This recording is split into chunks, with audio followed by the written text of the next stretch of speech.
Sahabat Guru Gesang, mari kita ngaji dan belajar setiap hari. Mudah-mudahan kita semua dirahmati di dunia dan di akhirat nanti. Nabi Ibrahim itu pernah minta umur panjang. Keren umur panjang. Sama Allah nggak dijawab. Datang orang tua itu bertamu ke Nabi Ibrahim.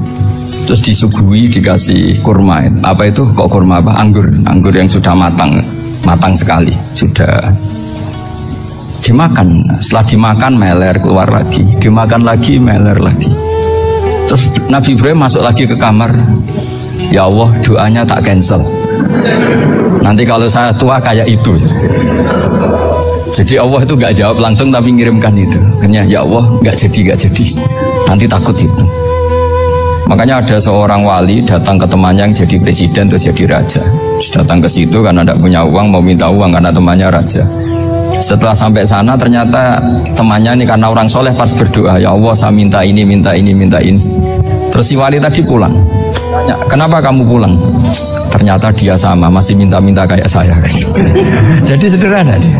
Sama-sama minta kamu, minta zat yang kamu mintain katanya. Jadi dulu itu orang itu sebegitu dekat dengan Allah. Sehingga si raja ini terus ketemu wali tadi tanya, kenapa kamu menyepelekan saya padahal sekarang saya raja? Terus ditanya sama wali tadi, karena temannya, kalau kamu di padang pasir tidak bisa minum dan harus minum 1 gelas, dengan ongkos kamu harus mengasihkan semua kerajaan kamu demi minuman itu. Pilih mana, minuman apa tetap jadi raja? Ya saya milih bisa minum. Saya tidak raja tetap hidup, tapi kalau nggak minum mati. Bagaimana Anda bangga dengan satu kerajaan sing la yusawi kak samain, yang tidak sama dengan segelas air. Jadi artinya terus mereka melihat jadi raja itu ya biasa, jadi presiden biasa, jadi rektor biasa. Karena mereka biasa berlogika hakikatul izzah itu ya taqarrub ilallah, yang benar-benar terhormat itu ya dekat dengan Allah.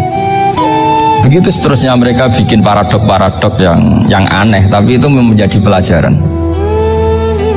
Bapak saya Ki Nur Salim itu senang baca anekdot Nasiruddin Koja. Itu kalau bikin orang-orang aneh, itu dia datang ke satu pesta, pakai baju lusuh, pakai sarung lusuh atau celana lusuh, sama Sohibul Bed yang punya acara dibiarin. Setelah dibiarin dia pulang pakai jas, pakai dasi, pokoknya keren. Dihormatin, pakai alpat, pokoknya dihormatin. Silakan. Pas dia disuruh minum, minumannya itu disokkan saja ke sakunya. Jas, kamu harus minum yang banyak, karena kamu yang dihormati, bukan saya. Terus makanannya semuanya diletakkan di saku, ada nggak? Ayo kamu makan yang banyak. Alpatnya juga gitu, dikasih sate apa? Ayo kamu makan yang banyak. Mereka tidak melihat saya, melihat kamu. Akhirnya orang satu pesta itu istighfar semua, berarti kita ini salah. Terus dia pidato, kenapa kamu ngomong gitu? Tadi saya datang, orangnya sama. Gara-gara beda pakaian, penghormatannya beda. Berarti yang berhak dapat makanan ini jasa ya, bukan saya.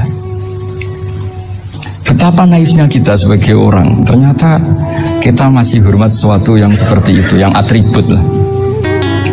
Jadi orang-orang sufi itu orang yang bisa menertawakan dunia. Akhirnya ya pertama dia dianggap orang gila, masa jas dikasih makan, dikasih minum. Tapi secara fikih dia benar, haram dia makan. Karena pas dia datang dibiarin, setelah pakai jas dikasih makan. Berarti hakikat yang dapat rezeki siapa? Jasnya apa orangnya? Jasnya apa orangnya? Jasnya. Jadi itu orang-orang sufi, kearifan orang-orang dulu itu bisa ngelola hal-hal yang keseharian menjadi luar biasa. Ada seorang wali melihat istrinya makan 1 piring, anaknya makan 1 piring. Ditanya, kalian kenyang? Wah kenyang sekali. Melihat anaknya minum kopi 1 cingkir, seneng. Kalian seneng sekali. Wah kalau seneng dengan hal-hal yang murah bisa, ngapain harus seneng dengan hal-hal yang mewah? Bodoh sekali saya. Sehingga terus mereka bisa qanaah. Qanaah itu ya hidup itu simpel, sederhana. Jadi tentu saya tidak akan ngomong yang muluk-muluk, selain itu tidak bidang saya juga apa ya, kita ini butuh obat di kondisi COVID seperti ini, butuh kesederhanaan, butuh apa ya, istighna tadi. Kita harus istighna billah an ghairillah. Jadi sudah cukup bahwa Allah ini segalanya. Sehingga tadi saya dengarin himnenya Unisula, yang paling saya kagum adalah dimulai dengan kalimat-kalimat thayyibah. Di antara tugas suci Nabi Ibrahim dan semua Nabi adalah wa ja'alaha kalimatam baqiyatan fi aqibih. Nabi Ibrahim itu Nabi yang diberi gelar Allah. Dia adalah Nabi yang menjadikan kalimat tauhid itu kalimat yang abadi. Fi aqibih, di anak turunnya, di semua generasinya, baik anak turun karena gen maupun karena pembinaan, karena pendidikan. Ini penting sekali saya utarakan karena apa? Satu kehidupan itu sebenarnya digerakkan oleh kata-kata, oleh mutu kalau orang bahasa modern. Sehingga banyak ulama mengatakan al-ibarat qutun li'ailatil mustami'in, bahwa redaksi atau moto atau pegangan hidup itu penggerak kehidupan. Sehingga sebetulnya manusia itu digerakkan oleh kalimah-kalimah itu, oleh moto-moto itu, oleh prinsip-prinsip hidup itu. Misalnya orang Palestina itu tiap hari ke pasar gitu. Mereka ke laut gitu. Ditanya kenapa tidak takut tembak Israel? Jawabannya lucu. Kena tembak ya mati, nggak makan ya mati, nggak kerja ya mati. Ya sudah sama-sama mati ya mendingan aktivitas normal. Tapi saya tidak menyarankan itu untuk melawan konflik. Ini cerita saja. Kamu jangan provokator gitu. Karena ini wilayah sensitif. Jadi banyak orang yang poligami, kalau ditanya alasannya gitu, istri satu ya cerewet, dua ya cerewet, mendingan 4. Ya banyak ya gitu. Tapi ada yang kebalikan, istri satu cerewet saja hampir jantungan, apalagi 4, tinggal matinya kan gitu. Itu semua yang menggerakkan itu kalimat. Kalimat itu satu pegangan. Banyak orang loh yang nggak ingin jadi rektor tuh banyak loh Pak Bejo. Jangan kira semua dosen ingin jadi rektor. Melihat rektor sibuk rapat mempertahankan reputasi Unisula, terus sering pegang kepala, ngapain repot-repot? Jadi tukang sapu aja dapat gaji, ngopi, rokokan, selesai. Bodoh amat jadi rektor, mikir orang banyak. Banyak loh orang yang ingin jadi presiden tuh banyak. Karena ngopi nyaman, gak ada yang ganggu. Mau tidur sampai jam 9 siang juga gak ada yang ganggu. Sehingga mereka melihat pegawai negeri itu gak keren, orang kok diatur jam, disiplin. Itu memang cara Allah membagi rahmat. Mau kamu apakan coba? Cara syukurnya dia seperti itu. Bapak saya dulu tuh sering ngajarin saya, diajak jalan-jalan pagi-pagi. Melihat orang ngopi, makan uduk itu bapak seneng. Kok enak jadi wong apa? Ngene esuk-esuk nyemak bocah kesel kabeh kono enak ngopi rokokan. Bapak kadang iri sama orang awam itu iri. Sudah gitu berharap masuk surga kan enak sudah gitu. Tahu-tahu mati, tidak tahu ke surga apa ke neraka ya tidak tahu. Jadi nah, orang dulu itu orang yang bisa mensederhanakan dunia. Sehingga ya sudah cara bahagia. Makanya saya alhamdulillah saya ini kerjasama sama UII sama beberapa kampus. Memang amdan itu sengaja. Kampus itu ya punya sistem yang nggak bisa mewakili sistem kiai. Kiai juga punya sistem yang nggak terwakili oleh kampus, juga sebaliknya saling melengkapi. Saya sering ketemu rektor UII, rektor kampus-kampus Islam. Mereka cerita, Gus pendidikan pondok harusnya dimodernkan gini-gini. Saya bilang, kalau pondok modern kayak kampus itu nanti saya ketemu Allah tidak bisa jawab. Kenapa Gus? Saya beri contoh gini. Kalau misalnya perempuan perawan lah atau apa saja namanya perempuan, mau tanya tentang menstruasi atau haid. Kalau semuanya sistem kampus, dia harus kuliah dulu. Registrasi dulu, kuliah dulu, bayar dulu, dan dapat jawabannya nunggu mata kuliah pas itu. Bandingkan kalau sistem pondok, saya tuh sering ke pasar sama anak saya dicegat sama ibu-ibu. Gus, anak saya ngalami gini-gini, keluar darah terus menerus, nggak 6 hari tapi 1 bulan penuh. Itu hukumnya apa Gus ya? Nanti saya mau sowan ke jenengan. Nggak usah sowan, di sini aja. Ya sudah. Sebelum mengeluarkan darah yang rutin seperti itu biasanya haidnya berapa hari? 6 hari ya sudah ikut yang 6 hari, yang lainnya istighatsah. Ngoten tok Gus ya udah ya. Begitu terus di masalah udhiyah. Ya coba kalau semuanya pakai sistem kampus, daftar dulu, bayar dulu. Jadi ini nggak ada jawabannya, nunggu mata kuliah itu baru dapat jawaban. Itu biasa nggak sholat bertahun-tahun karena belum ada jawaban tentang itu. Nah itu kalau misalnya orang mati, tahunya cara memulasara jenazah itu nunggu kuliah dulu, pas mata pelajaran itu dulu, baru menangani orang mati. Berarti orang mati itu tergeledak semua. Tapi kalau kiai kan enggak. Kesini orang mati terbakar, kalau dimandiin malah badannya copot-copot, itu gimana hukumnya? Ini ada orang mati Gus Kendat, ini disolati apa enggak? Ada orang mati apa itu oplosan ya kan? Itu disolati enggak? So sering ditanya gitu. Gak usah registrasi Pak Rektor, gak usah registrasi, gak usah daftar, gak usah seminar. Makanya kalau orang kampus wani kiai itu ya kualat tenan itu, karena ini yang on time ya. Tapi pondok seperti saya ya ikrar seikrar-ikrarnya. Pentingnya kampus karena melatih efisiensi waktu, disiplin, tata kelola manajemen sehingga kita hormat. Tapi tadi kita harus saling melengkapi sehingga saya tunjukkan ke publik bahwa saya hormat sekali sama polisi, sama tentara. Coba kita bisa apa ngadepi bandar narkoba kalau tidak polisi? Bisa apa coba menjaga NKRI kalau nggak tentara? Begitu juga ya sudahlah kita memang fa'inayadawahi ma'al jamaah, kita berkah itu kalau bersama-sama, tidak bisa kita sendiri.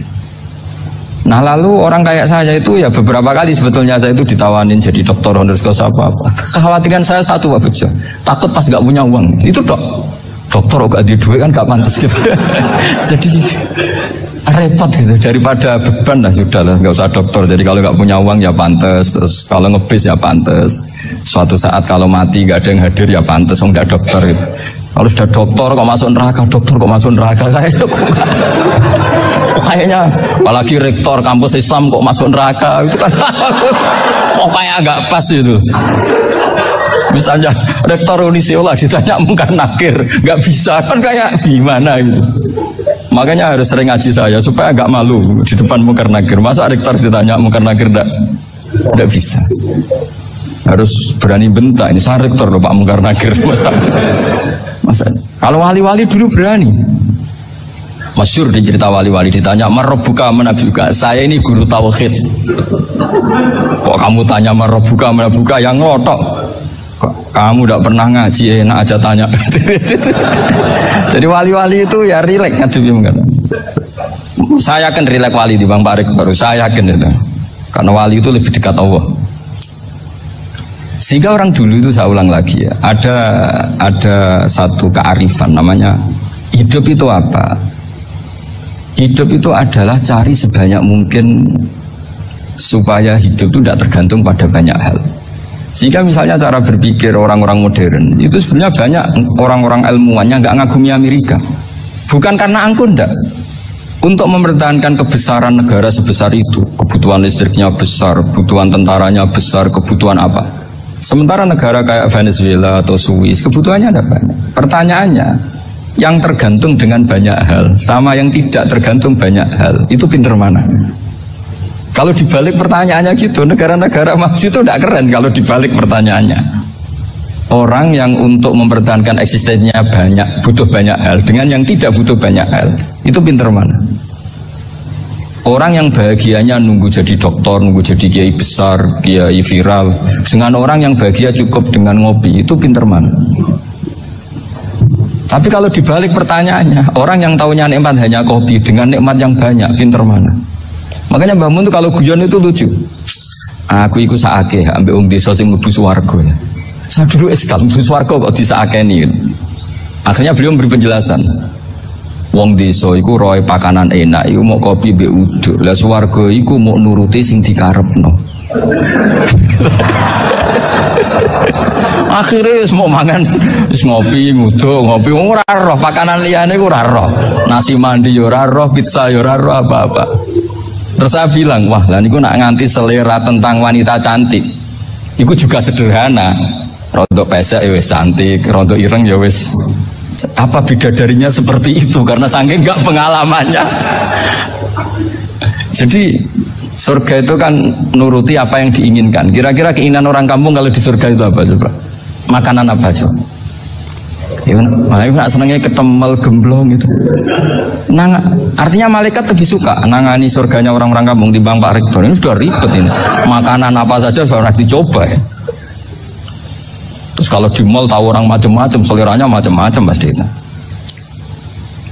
Enak mana kalau sampai jadi malaikat pelayan surga? Suka melayani orang kampung apa yang orang kota? Orang kampung kan.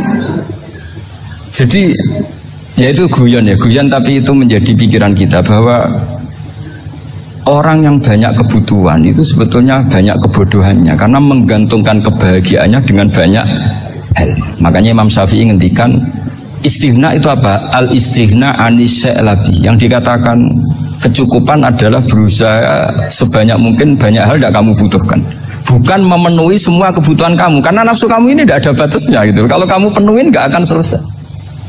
Itu ada perempuan yang kurang cantik itu minta doa saya, Gus doain suami saya kaya, terus tak guyonin, terus nggak minta. Kalau suami kamu kaya, yang pertama dirubah itu apa? Rumah, supaya rumah saya bagus. Kedua apa? Mobil, supaya mobil saya bagus. Nanti yang dievaluasi itu kamu. Mobil bagus, Alphard, rumah mewah, istrinya kamu, pasti itu dievaluasi. Langsung nggak usah sudah gini aja kan. Jadi pertama yang dievaluasi itu kaya itu, coba kalau suami kaya itu yang dievaluasi pertama rumah ya, rumah ganti. Setelah itu apa? Mobil. Kira-kira berikutnya akhirnya sudah bagus, nggak jadi. Nabi Ibrahim itu pernah minta umur panjang. Keren umur panjang. Sama Allah nggak dijawab. Datang orang tua gitu mertamu ke Nabi Ibrahim, terus disuguhi dikasih kurma. Apa itu? Kok kurma apa? Anggur yang sudah matang sekali. Sudah dimakan. Setelah dimakan meler keluar lagi, dimakan lagi meler lagi. Terus Nabi Ibrahim masuk lagi ke kamar. Ya Allah, doanya tak cancel. Nanti kalau saya tua kayak itu. Jadi Allah itu nggak jawab langsung tapi ngirimkan itu. Akhirnya ya Allah nggak jadi.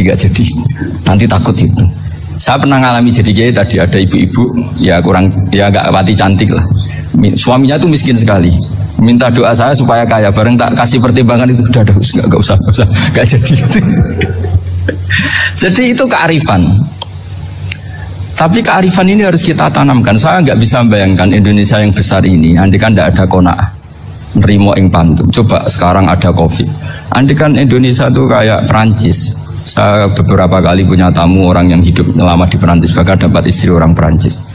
Itu dulu nggak begitu mencintai Indonesia. Tapi setelah di Perancis 2 tahun, wah Indonesia hebat. Di Perancis itu kata dia kalau cerita, semua kebutuhan masyarakat itu dibebankan ke negara. Apa saja minta negara, apa saja nyoal negara.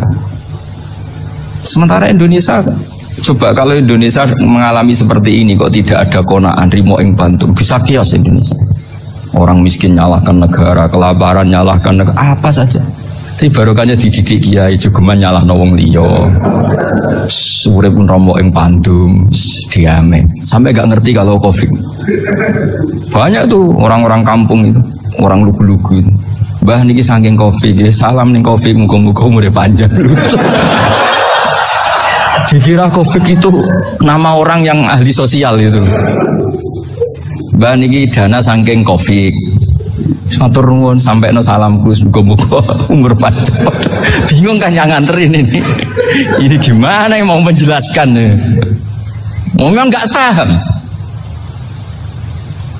Ribet kan. Tapi saya pastikan bahwa dengan keadaan seperti ini kita bahagia, kita stabil, itu jelas barokahnya kalimah tadi, moto tadi atau pegangan hidup tadi. Makanya disebut al-ibarat qutun li'ailatil mustami'in, bahwa redaksi atau kata-kata atau pegangan atau filosofi hidup apalah namanya itu adalah penyemangat. Karena kata-kata ini memang luar biasa. Ketika sahabat perang demi kebenaran, zaman itu ya pasti benar karena yang dibela Nabi. Dulu itu kan enak zaman Nabi, yang dibela mesti benarnya, musuhnya mesti salahnya. Sehingga dulu itu memang harus tegas. Kalau sekarang mau tegas gimana? Yang kamu bela tidak mesti benar, musuhnya tidak mesti salah. Ribet kan kalau misalnya saya tukaran sama Pak Rektor, kamu mau bela mana kan bingung. Saya tidak mesti benar, saya ada Nabi. Pak Rektor apalagi nggak mesti benar lagi kan? Ribet kan? Jadi kalau kita mau perang sekarang itu mau pede gimana? Enggak. Makanya banyak ulama sekarang tuh mau tegas tuh nggak berani karena ya banyak hal yang abu-abu lah wilayahnya, misalnya pilihan presiden atau pilihan bupati, pilihan menteri. Kamu mati-matian bela itu, yang kamu bela tidak mesti benar, musuh kamu tidak mesti salah.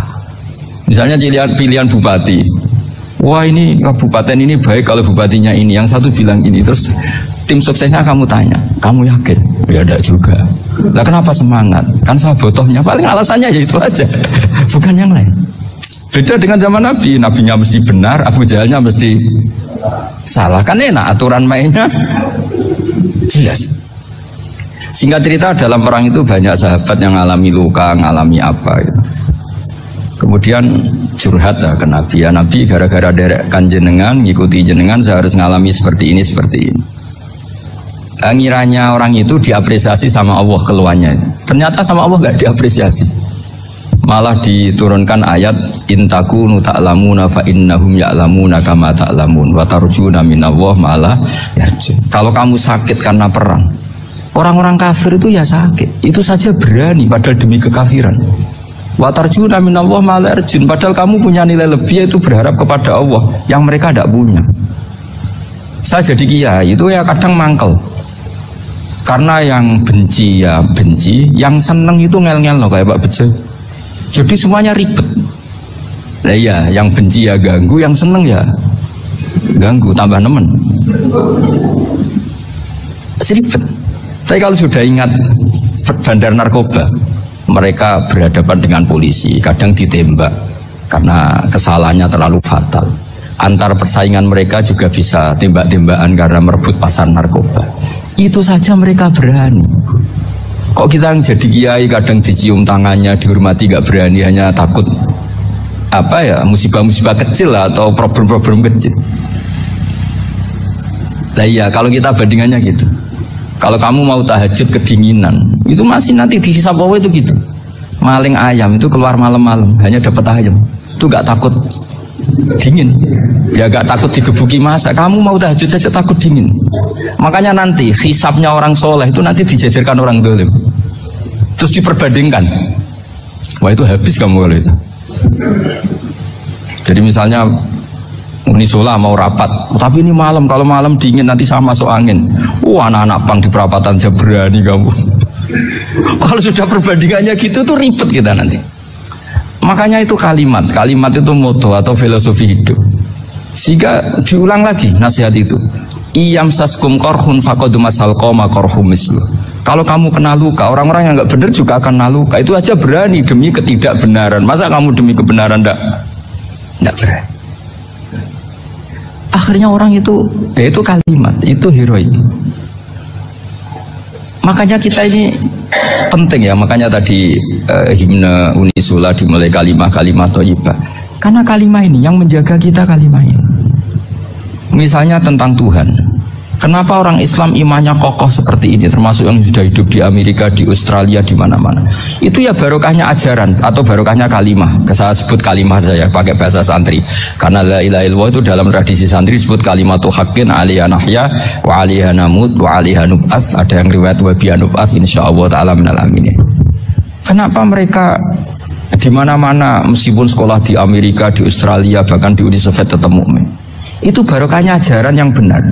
Allah itu siapa? Tuhan. Tuhan itu sifat dasarnya apa? Awal. Dia harus wujud awal sebelum makhluk yang lain. Sehingga ketika ada negara yang maju, yang tertib, manajemennya tertib, masyarakatnya makmur, tapi punya Tuhan yang tidak seperti itu, tidak awal, itu sudah gak nyaman. Karena ndaklah keren Tuhan saya, karena Tuhan saya itu al-awwal, zat yang pertama. Tuhan saya keren lah, zat yang nggak mati, Tuhan yang nggak mati, yang nggak pernah mengalami kematian. Sehingga tontonan atau yang dilihat kenikmatan-kenikmatan yang lain ini tidak mengubah dia pendirian tentang Tuhan, karena mantapnya satu kalimat tadi bahwa Tuhan itu ya harus satu, harus awal, harus tidak mati, tidak rusak, tidak mengalami apa-apa yang membahayakan. Sehingga ketika ditawarin Tuhan yang lain, meskipun menjanjikan secara finansial atau kemakmuran, mereka gak tertarik. Itu coba, itu barokahnya makmur apa barokahnya ajaran? Barokahnya ajaran. Sering negara Islam itu kalah makmur dengan mereka, tapi barokahnya ajaran ini tetap apa? Tetap Islam. Makanya Nabi Ibrahim, Nabi yang sukses bikin waja'alaha kalimatam baqiyatan fi aqibi. Sehingga kita ini bukti sama orang tua misalnya, itu ya karena ajaran. Suwargamu itu karek wong tuamu. Nak wong tuamu ridho, Allah ridho. Nak ora ridho, Allah ora ridho. Ridho Allah fi ridhol walidain wa sakhatu wa sukhtu wa fi sakhatil. Sehingga ketika ada orang tua yang agak brengsek gitu, anak-anak tetap hormat. Punya orang tua yang miskin, yang sudah miskin, tukang tombok nomor, banyak kan di kampung gitu. Ya tetap hormat. Coba kalau dari awal kita ngajari orang tua kamu hormati, ya kalau baik, kalau tidak usah. Bisa geger Indonesia. Tapi barokahnya ajaran-ajaran itu Indonesia tertib karena ada ajaran. Nah ini di sini pesantren dan Unisula semua harus berkontribusi membuat ajaran yang benar itu adalah ciri utama Islam. Sehingga Islam ini dimulai dengan ajaran kalimatu haqqin alaiha nahya wa alaiha namut. Sehingga kita tenang seperti ini. Saya ini termasuk kiai yang tenang. Meskipun kata orang banyak saya ini kiai besar, tapi termasuk kiai yang paling tenang. Termasuk yang paling tenang. Karena saya ini pakai mazhab orang-orang hebat.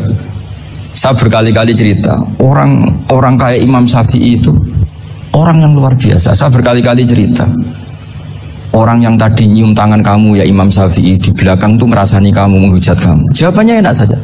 Berarti saya alhamdulillah orang yang wibawa. Buktinya di depan saya nggak berani. Jadi enteng saja. Diceritain sebagian kampung, sebagian separuh dari warga kamu itu nggak suka kamu. Ya bagus lah nggak suka saya, nggak akan utang duit saya. Di mana-mana orang utang itu karena teman dekat. Kalau nggak seneng pasti minimal nggak utang, nggak pinjam mobil, nggak pinjam apa. Berkah mana yang seneng sama yang gede? Jadi dianggap enteng saja. Semua yang dialamin dianggap enteng saja. Misalnya punya istri pemarah, ya baguslah marahin suami. Kalau marahin tonggo malah ribet. Jadi kau harus terima kasih kalau dimarahin istri. Baguslah marahin saya mah, kalau marahin tonggo ribet. Jadi enteng saja. Tapi kita sekarang itu karena nafsu ya, sehingga menghadapi hidup ini ribet. Ulama dulu kalau mau mati itu senangnya bukan main. Sudah lama saya ini ingin gak maksiat. Kayaknya gak maksiat paling efektif itu mati. Ya tidak apa-apa Gusti, kalau sebaiknya mati ya mati. Enteng saja. Jadi melihat kematian itu akhir dari segala keburukan atau potensi keburukan. Apapun baik kita sekarang, suatu saat mungkin kita nggak baik. Yang bisa menghentikan ketidakbaikan atau potensi ketidakbaikan itu apa coba? Mati kan? Berarti mati itu mengerikan apa menyenangkan? Mesti kamu tidak berani menjawab. Meskipun secara ilmu kamu berani, tapi secara rasa nggak berani kan? Saya ulang lagi ya, yang bisa menghentikan keburukan atau potensi keburukan itu apa coba? Apa? Kematian. Berarti kematian itu menyenangkan atau menyusahkan? Apapun kamu tidak berani jawab karena kamu agak-agak duniawi itu kelihatannya. Tapi secara ilmu, kamu tahu kan kalau mati itu tidak buruk-buruk banget. Karena apa? Itu akhir dari segala keburukan. Sehingga Nabi ngajarkan kalimat itu begitu luar biasa. Allahumma ahyini maka natil hayatu khairan li wa tawaffani maka natil wafatu khairan li. Nabi melihat dunia itu begitu indah. Ya Allah, kalau saya ini hidup, anggap saja hidup ini ziyadatan li fi kulli khairin, menjadi modal saya menambah segala kebaikan. Jika suatu saat saya mati, anggap mawon rohatan li min kulli syarrin, itu akhir dari segala keburukan saya. Sehingga mati hidup ya baik karena di situ kita bisa berkontribusi beramal soleh. Mati juga baik karena mengakhiri segala keburukan. Nabi nate ngendikan lagi, ajaban li amril mu'mini inna amrahu kullahu khair. Orang mukmin itu mengagumkan, semuanya baik. In asobathu na'ma syakara fakana khairan lah. Kalau baru dapat nikmat dia syukur, maka itu baik. Wa in asobatu dharra sabara, kalau dapat masalah mereka sabar, itu juga baik. Sehingga orang mukmin dua sisinya pasti baik. Itu juga kalimat, maksudnya moto atau pegangan hidup. Nah berikut ini saya beri contoh, ini kenangan saya, ini contoh terakhir. Masalah jadi orang terkenal maupun tidak. Di sini dicontohkan Imam Ghazali di halaman 367 di kitab saya 367, juznya 3 di kitab Ihya Ulumuddin. Di sini beliau cerita betapa untuk menjaga ikhlas sebaiknya orang itu tidak terkenal, tidak syuhrah, tidak terkenal. Oke, itu kita sepakat ya, karena kalau terkenal mungkin orang dipaksa publik dengan tanda kutip untuk selalu berbuat baik, tapi karena jaim lah, jaga image atau apa. Tapi ketika dibalik pertanyaannya, kamu rela yang terkenal itu orang nggak benar, sementara yang orang benar itu nggak terkenal. Lalu masyarakat tahunya yang tidak benar. Kalau pertanyaannya dibalik gitu, orang baik wajib terkenal enggak? Kalau pertanyaannya dibalik seperti itu, dokter yang benar tidak terkenal, yang malpraktek terkenal. Kamu ingin kondisi seperti itu? Gak ingin kan? Kampus yang bagus gak terkenal, kampus yang bagus gak terkenal, yang gak bagus. Nah, artinya apa? Gara-gara olah kata, olah pikiran, ini logika jadi rubah. Lagi-lagi apa? Jawaban itu ada di kata-kata sebetulnya. Makanya bab-bab seperti ini tidak usahlah kita berdebat, berpolemik. Sebaiknya orang itu humul, menutup diri, apa sebaiknya orang terkenal, itu nggak perlu seperti itu. Sudah terserah Tuhan saja. Makanya saya mulai dulu ngaji sampai sekarang itu ya tidak punya punya ikon tertentu atau punya website tertentu, enggak. Sudah terserah Pangeran. Sudah saya juga tidak sok suci materialistik atau enggak, ya tidak mikir saya. Bukan apa-apa ya, karena saya ini kiai, jadi biasa urusannya sama Allah, tidak sama makhluk. Jadi pusing kalau sama sarah-sarahnya makhluk itu pusing. Meskipun rektor kalau nasihati saya pasti tidak saya terima, itu tetap makhluk, itu sudah ada ngefek. Kalau saya itu sudah ada itu. Bukan karena saya sombong, ya memang makhluk betul gitu. Bukan cuma nasibnya bejo aja, tapi makhluk tetap makhluk.